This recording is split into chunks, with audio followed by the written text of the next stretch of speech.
I'm Forrest Saunders, standing in front of the state capitol. Governor Ron DeSantis wants to spend billions less in the next budget, but it comes amid that fight over the big immigration bill that lawmakers want. Although there are some signs of a possible thaw in this icy relationship.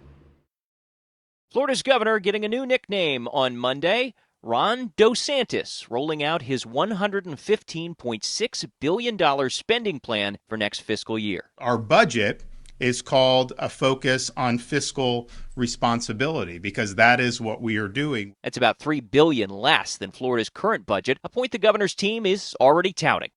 The big top lines: elimination of 741 vacant government jobs, increasing teacher and law enforcement pay, and an estimated $2.2 billion in tax relief from things like sales tax holidays, including a summer break on guns and ammo.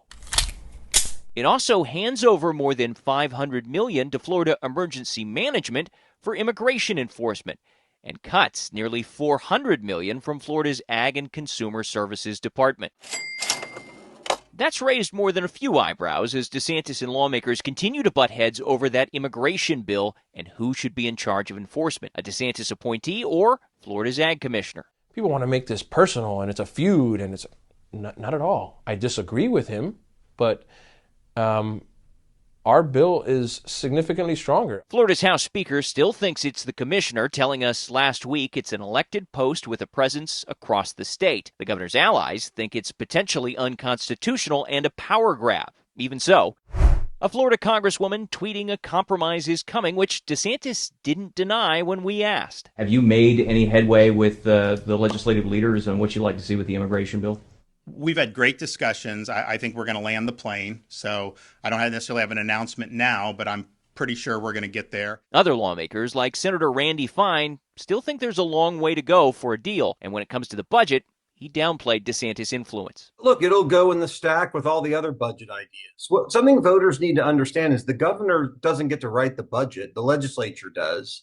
If he doesn't like it, he can veto parts of it. And as we've shown, we'll override it. So his opinion on the budget is no different than any other constituent. Democrats have roiled the plan for not doing enough to tackle affordability. Florida's House Minority Leader said the governor's budget, quote, focuses on grabbing headlines and trying to keep him relevant in the national spotlight while leaving Florida's families behind. The party's policy chair said it simply cuts and saves too much. I'm not sure what the governor's plan is with that $8 billion, but I know Florida's families could certainly use some of that to help reduce their expenses.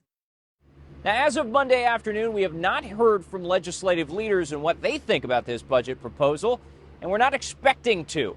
And that really matters because ultimately they're the ones that are going to craft this final budget that they'll send over to Governor Ron DeSantis, and then he can amend it with the line item veto. But as they've already shown in this legislative year, they have the power to override him with that 2/3 supermajority.